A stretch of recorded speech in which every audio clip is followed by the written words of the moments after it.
আমি নিজক প্ৰশ্ন নকৰোঁ কিয়? আমাৰ নিজস্বতা বুলিবলৈ আমাৰ কি? নে বুদ্ধি নাই, নে উপযুক্ত কৰ্মৰ আমি যোগ্যতা হিচাপে নিজক ৰাখিব পৰা নাই? কৰ্মৰ যোগেদি আমাক আমাৰ বুদ্ধিৰ যোগেদি আমাৰ জ্ঞানৰ সক্ৰিয়তাখিনিৰ পৰা আমাক প্ৰয়োগ কৰি আন এজনে নিজৰ সপোন পূৰণ কৰি আছে ভাই। পুৱাৰ ৰঙা বেলি উদয় হোৱাৰ পৰা সেই ৰঙা হৈ বেলি পৰালৈকে আমাৰ নিজক লৈ এবাৰ ভাবিবলৈ সময় নাই। কৰ্মৰ ব্যস্ততাবিলাকে কেতিয়াবা নিজক মনত পেলাবলৈ বিচৰা সময়খিনিক কাঢ়ি লৈ যায়। ভাবি নাপাওঁ যে বৰ্তমান মই কিহক লৈ ব্যস্ত, তাৰ বিপৰীতে মোৰ ইচ্ছাবোৰক সেই বান্ধোনে বান্ধি মোৰ কাষৰ পৰা দলিয়াই পেলাইছে। মনত এবাৰ মাত্ৰ দিনটোত ভাবো যদি আহে, তাকো প্ৰশ্ন কৰোঁ, ইটোকো নোখোৱাই, তোৰ চিন্তাবিলাকে তোক নোখোৱাই।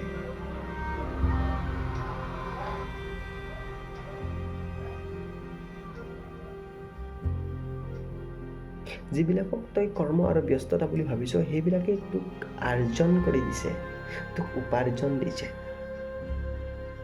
তোক নিজক চিনি পাবলৈ এটা সংস্থাপন দিছে। এয়াই তোৰ জীৱন নহয় নেকি? তেন্তে নিজক আৰু আন ক'ত ৰাখিব বিচাৰিছ? আপোনজনৰ সেই টোপাল চকুপানীৰ বাধা তোৰ আজি এই উপাৰ্জন। আপোনজনৰ সেই দুখৰ সমনীয়া আজি তোৰ কাষত আহি থিয় দি বহি ভাবি এবাৰ যদি শান্তিৰ জেগা হিচাপে তোৰ সেই সমনীয়াটো তোৰ কোলাত আহি পৰেহি, তেন্তে তাৰ উত্তৰ তোৰ এই কৰ্ম, তোৰ জীৱন, তোৰ ব্যস্ততা আৰু তোৰ বাধ্যতা। শুনিবলৈ আচৰিত লাগে। তেন্তে তোৰ কৰ্ম, তোৰ জীৱন, তোৰ ব্যস্ততা, তোৰ দায়িত্ব আৰু তোৰ সংস্থাপনক তই ইমান গুৰুত্ব কিয় নিদিয়? কাৰণ কিয় নুসুধিবা? তুমি নিৰ্ভয়ে তোমাৰ নিজৰ কৰ্মখিনিক তুমি আঁকোৱালি লোৱা, আৰু আন কি লাগে? তুমি তোমাৰ কথা কিয় ভাবিছা? কাৰণ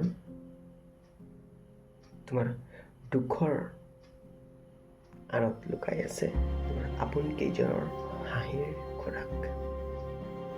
তুমি তাক কাঢ়িব নোখোজা, সেয়ে বাৰে বাৰে নিজৰ মাজতে নিজৰ প্ৰশ্নৰ উত্তৰ নীৰৱতাৰ সহায়ত দিব খোজা ন? আমি প্ৰত্যেকজন ল'ৰা, আমি প্ৰত্যেকজন যুৱক, আমি প্ৰত্যেকজন মধ্যবিত্ত চামৰ ল'ৰাবিলাকে সংঘাত কৰোঁ। সপোনবিলাক ইমান পৰ্যায়ত আৰু কৰ্মবিলাক ইমান লেভেলত। আমি সপোনবিলাক নিজৰ কৰ্মৰ যোগেদি হাতেৰে ঢুকি নাপাওঁৱেই। সপোন দেখিবলৈ ভয় লাগে, এনেকুৱা এটা অৱস্থাত আহি পৰোঁ। আচৰিত লাগে ন সপোন বুলি ক'লে?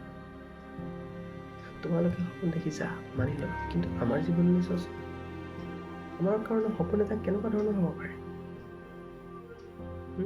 কাৰোবাৰ দুটা আশা পূৰণ কৰাৰ বাবে, কাৰোবাৰ দুটা হেঁপাহ পূৰণ কৰাৰ বাবে, কাৰোবাৰ কিছুমান মৰম কান্দোন ইচ্ছা পূৰণ কৰাৰ বাবে আমি নিজক উচৰ্গা কৰিবলগীয়া হয়। কিহৰ বাবে? উপাৰ্জন। চব পাহৰি যাওঁ, এটা মাত্ৰ দেখোঁ, এণ্ড অফ দ্য ৰিজাল্ট মোৰ ইনকম আহিব নে নাহে, এণ্ড অফ দ্য ডে মই কিবা এটা পাম নে নাপাম, and of the day, and of the month মই কি পাম। কেইদিন লাগে সেই উপাৰ্জনৰ সেই অংশ শেষ হ'বলৈ? তথাপিও দ্বিতীয়বাৰ আকৌ জঁপিয়াই পৰোঁ, কাৰণ মই সেই হাঁহিটো শেষ কৰিব নোৱাৰোঁ। তেওঁলোক থমকি ৰ'ব। আজি মোৰ পৰিৱৰ্তন যদি দেখোঁ, মোৰ ইচ্ছা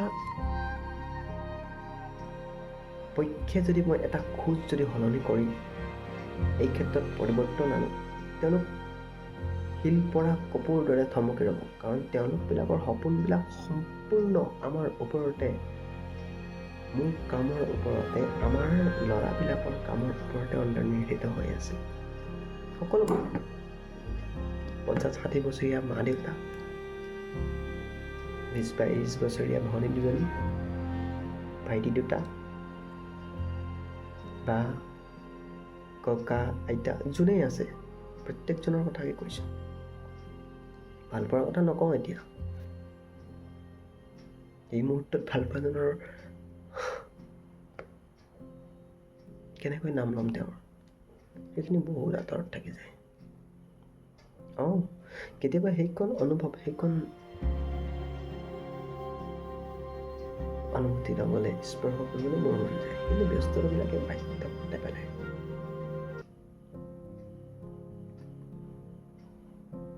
এই ভাৱবিলাক, সেই মনৰ বিশৃংখলতাবিলাক, বিশৃংখল কিয় কৈছোঁ? এয়াই জীৱন, এয়াই জীৱন, সেয়াই জীৱন। বিশৃংখল কিয় কৈছোঁ? কাৰণ জীৱনটো সজাম বুলি নিজক যি উদ্দেশ্যে আগবাঢ়ি যোৱাৰ প্ৰচেষ্টাত আছিলোঁ, সেই প্ৰচেষ্টাৰ পক্ষে নিজক ৰাখিব নোৱাৰি অন্য কিছুমানক আবদ্ধ কৰি, অন্য কিছুমান কামত আবদ্ধ কৰি ৰাখিছোঁ, যাতে এইবিলাকেই মোৰ জীৱন, যাতে এইবিলাকেই মোৰ কৰ্ম। ঠিক তেনেধৰণৰ মনোভাৱ, ইটো সিটো, আৰু এটা, আকৌ নতুন এটা, এৰি থৈ অহা ভুলবিলাক, সকলোবিলাক সামৰি সমাধান কৰিবলগীয়া হয়। এইবিলাকে বিশৃংখল, কিন্তু বাস্তৱত এয়াই প্ৰকৃতাৰ্থত চলি থকা জীৱনটো। সেয়ে বিশৃংখল নাম দিছোঁ। আৰু এইবিলাক সকলো বাদ দি মনে কি বিচাৰে? শান্তি। মনে কি বিচাৰে? মমতা। মনে কি বিচাৰে? মুক্তি।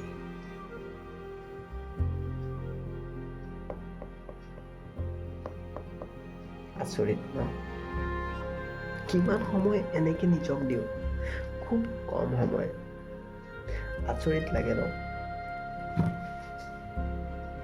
তাৰপিছত আকৌ দৌৰা ঢাপলি, নিজৰ কাম, ইয়াত আমুকটো কৰিবলৈ থাকিলে, ইয়াত এইটো কৰিবলৈ থাকিলে, কাইলৈ এইটো চাইন কৰিবলগীয়া আছে, কাইলৈ এইটো মই ফিল আপ কৰিবলগীয়া আছে, কাইলৈ এইটো ফাইল জমা দিবলৈ আছে, কাইলৈ এইটো কাম কৰিবলগীয়া আছে, কাইলৈ তাত মই ভিজিট মাৰিবলগীয়া আছে, কাইলৈ এইটো কাম কৰিবলগীয়া আছে, কাইলৈ মোৰ তাত ট্ৰেইনিং আছে, কাইলৈ মোৰ তাত অফিচত এইটো কাম আছে, নানান ধৰণৰ বহুত আৰম্ভ, দিনটো শেষ।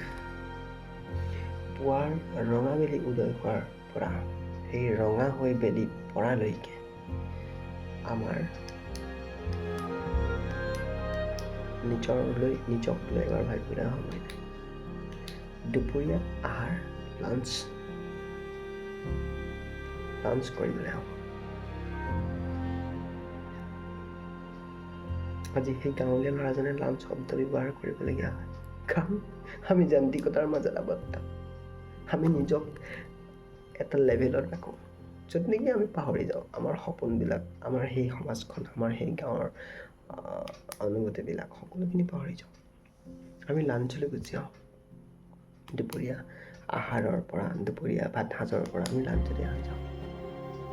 ক'ত ৰাখিছোঁ নিজক, পাহৰি যাওঁ। আমি লাঞ্চ কৰিবলৈ এটা সময় লওঁ, তাত সেই সময়খিনি, সেই লাঞ্চৰ আধা ঘণ্টা সময়খিনি, সেই লাঞ্চৰ এঘণ্টা সময়খিনিত তুমি তোমাৰ নিজৰ কথা ভাবিবা, মানে পাপন অংগৰাকৰ এটা গান শুনি সকলো পাহৰি ভাত মুঠি ধুনীয়াকৈ খাবা।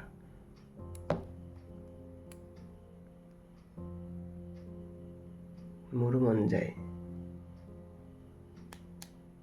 5-10 মিনিট সময় একো নাভাবি মুক্তভাৱে থাকিবলৈ। দিনটোৰ সেই মাজমজীয়া সময়খিনিত ভাত খোৱা সময়খিনিতো যদি শান্তিৰে ভাতকেইটা খাওঁ, তথাপিও কাণ এইফালে, চকু এইফালে, ধ্যান এইফালে, এটা ফোন ইগন'ৰ কৰিব নোৱাৰোঁ সেই টাইমত। কিজানিবা ইম্পৰ্টেণ্ট কাম এটা থাকি গ'ল। সেয়াই জীৱন নে? প্ৰশ্ন কি লাগে নুসুধিবা। জীৱন ইয়াতেই শেষ নহয়। জীৱন ইয়াৰ মাত্ৰেই জীৱন নহয়। আমি মানুহ হয় ভাই। মানুহ মাত্ৰে জীৱন জীয়াই থকাৰ এক উদ্দেশ্য থাকিব লাগে। আমাৰ কৰ্মৰ যোগেদি, আমাৰ বুদ্ধিৰ যোগেদি, আমাৰ জ্ঞানৰ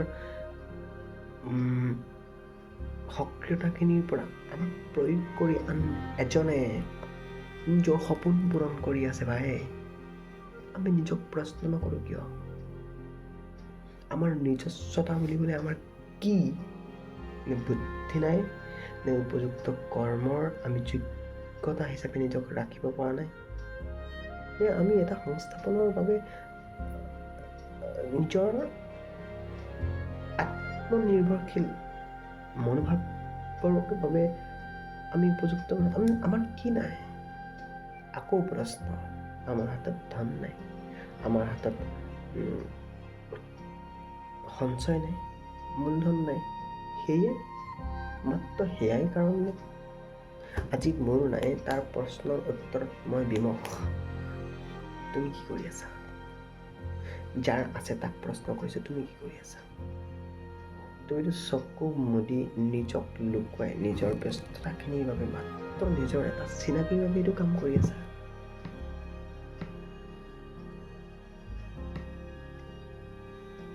আকৌ প্ৰশ্ন, কি কৰিম?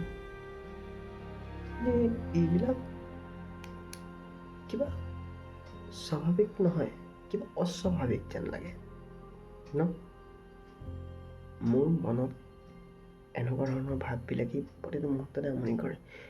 সেয়ে ভাবি থাকোঁতে নিজক পাহৰি যাওঁ। ক'ত আছো, কি কৰিছো?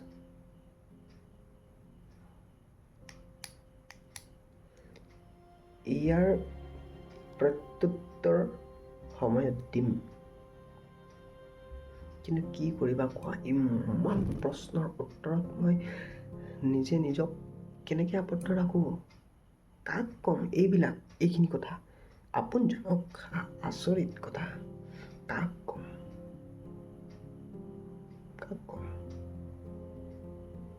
এটাই উত্তৰ আছে ক'বলৈ, ইয়াৰ সহায়ত এখেতক। সেয়ে পুনৰবাৰ শান্তি বিচাৰি মুক্তিৰ উত্তম।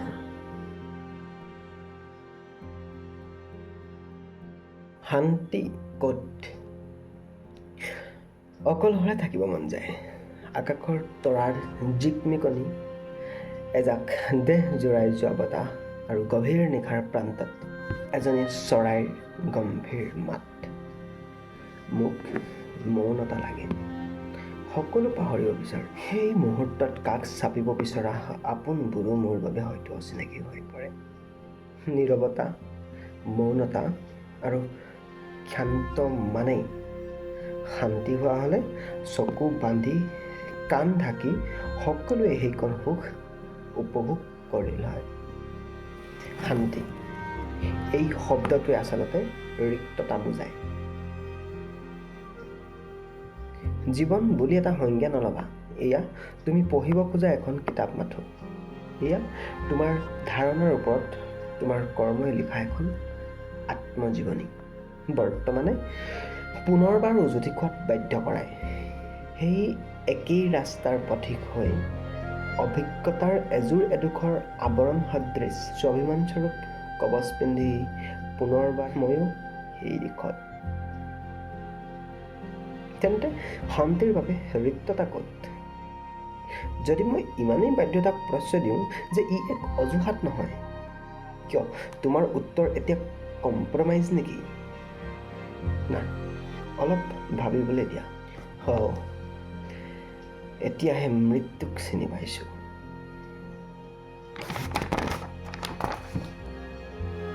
মুক্তি অত্যাধিক একোৱেই ভাল নালাগে, আনকি অত্যাধিক কমো। কেতিয়াবা নিৰ্জনতা প্ৰিয়জন হৈ পৰিলেও বতাহৰ কোবনীয়া ক'ব খোজা শব্দহীন ভাষাৰ স্পৰ্শ ময়ো আশা কৰোঁ।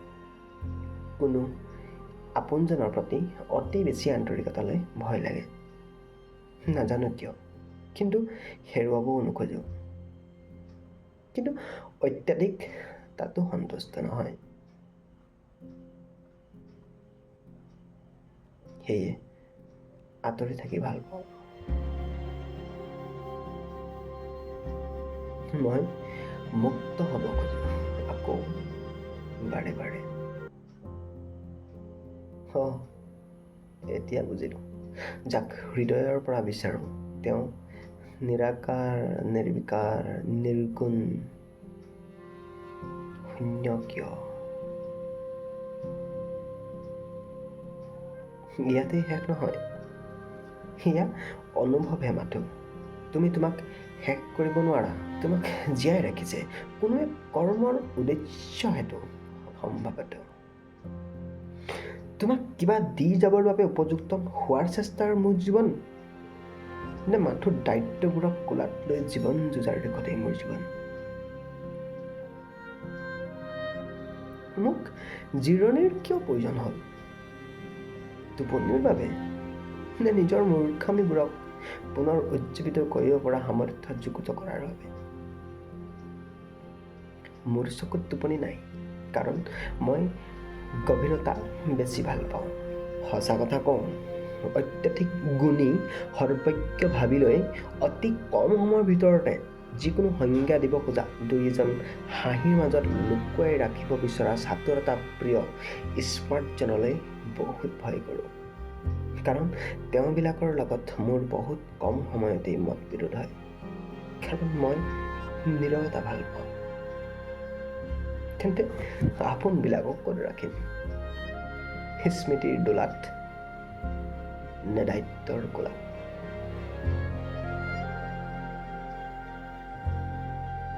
আপোনজনৰ সেই টোপাল চকুপানীয়ে বহুত কিবা কিবি কাঢ়ি লৈ যায়। কেনেকৈ দিওঁ দ্বিতীয়বাৰ? তেন্তে ইচ্ছা ক'ত থাকিল? মোক নুসুধিবা সেই ইচ্ছাৰ পিছৰ কিয়তো প্ৰশ্ন কৰা। আৰু সপোনবোৰ না, মই মূৰ্খৰ লগত তৰ্ক নকৰোঁ।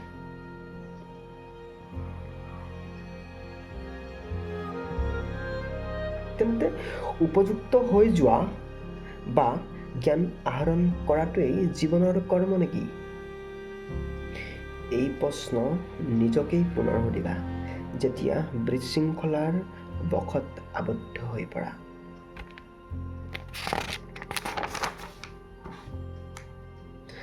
আপোনজনৰ আঁৰত থাকি তেওঁবিলাকৰ শান্তিৰ বাবে প্ৰাৰ্থনা কৰা সময়খিনি মোৰ বাবে আনন্দৰ সময়। প্ৰাৰ্থনাই কৰ্ম নিৰ্ধাৰিত কৰিব নেকি? আপোনজনৰ সুবিধাৰ্থে উপযুক্ত কৰ্ম। স্বাৰ্থপৰ যদি নহয়, তেন্তে আপোন শব্দটো সীমাবদ্ধ নাৰাখা দুই তিনিজনৰ মাজতেই ন? জ্ঞানৰ কিয় প্ৰয়োজন?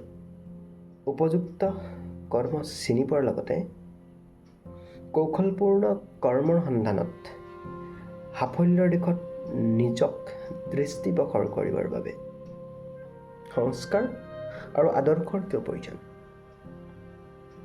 তোমাৰ ভৱিষ্যত বা অনুজে শক্তিক দুৰুপয়োগ যাতে কৰিব নোখোজে তাৰ বাবে।